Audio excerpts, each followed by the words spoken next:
As soon as I can, right after I drink my coffee, I go outside to the patio. As you guys see, it's very calm, it's very peaceful.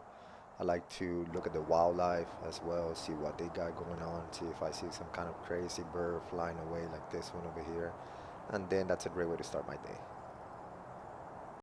Right after I get some sunlight, I like to review my tasks for that day and even the whole week. It makes me plan better. That way I know what I need to focus on for today, for that hour, for the next day, and then what I need to get done by the end of the week. So that's a great start on a Monday, especially.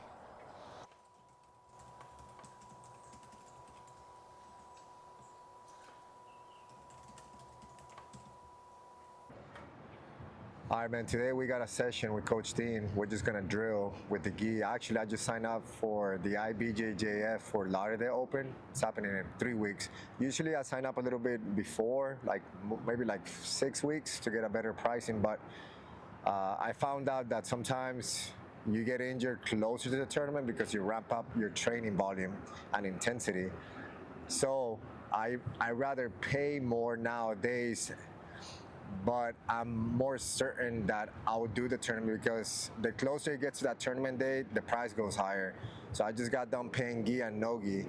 That tournament is October 18th, if I'm not mistaken. So today we're gonna get a drilling session in, a lot of guard passing, a lot of guard retention. Then we'll do some specific training from there, and maybe a little bit of sparring. I don't know. I'm kind of beat up, so I might hold off on that, and we'll see how it goes, man.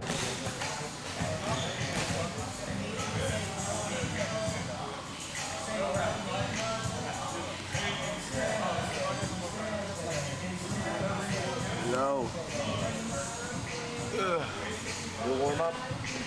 Oh, I'm warmed up. I'm warmed up and cooled down. One thing you guys are gonna notice here in this kind of drilling, it's not your hard drilling where you need to jack your heart rate up and get 1,000 repetitions in 10 seconds. It's a very slow paced drilling.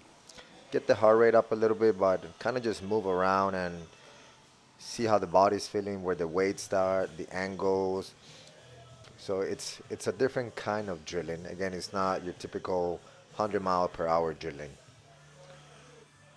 One of the best advice I can give you guys is whenever you learn a technique, a new technique, that you drill it as soon as you can so you can retain more information. So, for example, last week I went to a Tyne and Dalpra seminar in Orlando, and he showed the leg trap to the leg drag pass.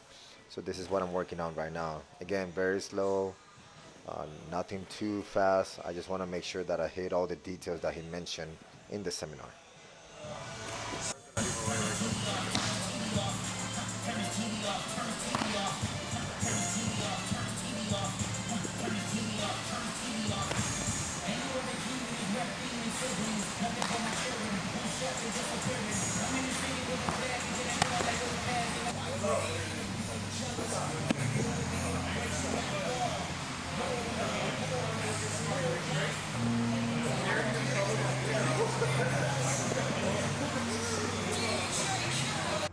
So when it comes to my favorite thing about Brazilian Jiu-Jitsu, is competition. It always has been. I remember as soon as I started training, my first tournament was about I want to say about 6 months. It was a Nogi tournament at the Armory here in the north side of Jacksonville, and the preparation, the drilling, the getting nervous right before the actual tournament happens. That first fight, I still remember that first fight, man. It was so nerve-wracking. What actually helped me out a lot is that I don't even know how this kid made it, but I signed up for the heavyweight class in Nogi, and I was like right at the border. I was like 206. For the heavyweight, it's 208. And this kid, I'm 6'2". This kid must have been at most like 5'11" or 5'10". And I remember I started fight. So I saw who I was competing against. I'm like, man, they must have gotten their weight wrong. Like, there's no way this kid made it to my. Or maybe they just bumped him up. Now that I think about it, they bumped him up because he was definitely not my weight class. So that helped a ton. Um, so I ended the fight in like 30 seconds via, I think it wasn't even a choke, it was more like a neck crank. But it was allowed, so I won. But then the next fight, it was a big dude. Like, I don't even know how he made it into my weight class. He must have caught a lot of weight. and that was a good fight. I lost. I think we went the whole round, but like, I got hooked, and since then I've been trying.